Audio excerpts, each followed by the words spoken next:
Linda, c'est ton tour. La Bible dit que tu dois te soumettre à ton mari. La soumission, c'est quoi? C'est pas l'esclavage. La soumission, c'est le respect. C'est tout ce que ça veut dire. Ça veut dire, femme, respecte ton mari. Tu sais, tu peux tout donner à un homme. Tu peux tout lui donner. Mais s'il ne sent pas que tu le respectes, il ne peut pas être comblé. Donc, il aime ça. Il faut lui donner ce qu'il aime pour qu'il soit épanoui. Tu as compris? Maintenant, il y a une deuxième chose dont l'homme se nourrit. Ma fille, parfois, ton cœur est couché à côté, son amour est là, et puis il est 2 h du matin, et puis lui-même, il ne maîtrise pas certaines choses.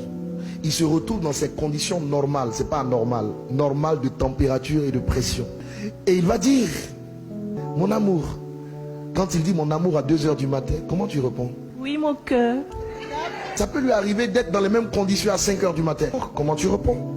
Oui, mon cœur. 13 h. Mon amour? Oui, mon cœur. Vous savez, quand les gens se marient, il faut leur dire ce qu'ils vont rencontrer dans le mariage. Il ne faut pas leur enseigner la foi. Ça n'a pas de sens, dans un certain sens. Même si la foi est nécessaire partout. Quand vous regardez les causes de divorce, c'est quoi généralement? Soit madame dit je ne veux pas aller avec monsieur. Bon, pour monsieur qui dit je ne veux pas aller avec madame, c'est rare.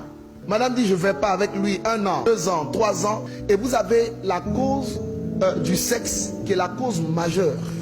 Une bonne femme dit oui à son mari. Et un bon mari peut comprendre que parfois sa femme est fatiguée. Donc l'homme, il se nourrit, lui, sur le plan psychologique, de ce qu'il voit. Toi, tu te nourris de ce que tu entends. Ça veut dire que tu dois t'arranger tous les jours pour être tout aussi belle que tu l'es aujourd'hui. Les cheveux toujours bien faits, le maquillage toujours bien à l'endroit, les sprays, les déodorants comme il faut. Tu dois toujours être prête pour accueillir ton mari. Quand tu sortiras de chez toi, tu es une femme mariée. Il y a des parties de ton corps qu'on ne doit pas voir, qui sont réservées uniquement à ton mari. Mais s'il te plaît, Linda, quand tu es à la maison, ne t'habille pas à la maison comme tu t'habilles dehors. Ton mari doit être capable de voir ce que personne d'autre ne voit. Une femme sage a 2 faces. Il y a la face du dehors et la face du dedans. Quand tu es avec ton mari chez toi, ma fille, s'il te plaît, ne va pas me mettre une robe qui part du cou jusqu'au bout des orteils. Arnaud doit voir que Dieu t'a donné de belles jambes.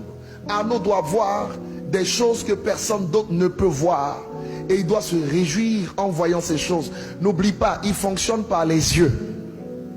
Donc tu dois lui en mettre plein la vue. Une bonne femme a un vêtement dans la maison qui est différent du vêtement du dehors. Elle a même une 3e dimension. Un autre vêtement dans la chambre à coucher. Là-bas, il ne faut pas aller attacher des pagnes. Ne fais pas ça. Tu es trop jeune pour ça. Il y en a parfois qui vont dans l'intimité. Elles portent des joggings. Sur le jogging, elles vont mettre un jean. Sur le jean, elles vont attacher un pagne. Sur le pagne, elles vont attacher un kimono. Le pauvre monsieur, pour rendre visite à sa femme, il franchit des obstacles insurmontables.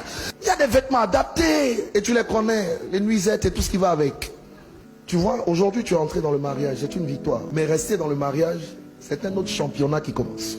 Oui, il faut dire ça. Surtout quand elles sont chrétiennes, ils sont chrétiens. Quand tu t'es marié là, ce n'est pas fini.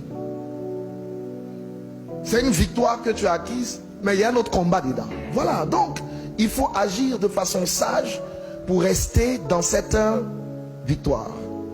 Je vous dis une dernière chose et puis je vais vous bénir. Écoutez-moi bien.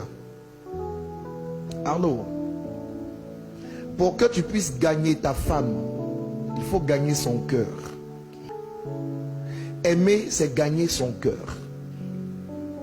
Et quand tu gagnes le cœur de ta femme, et si tu réussis à gagner son cœur, tu gagneras son corps.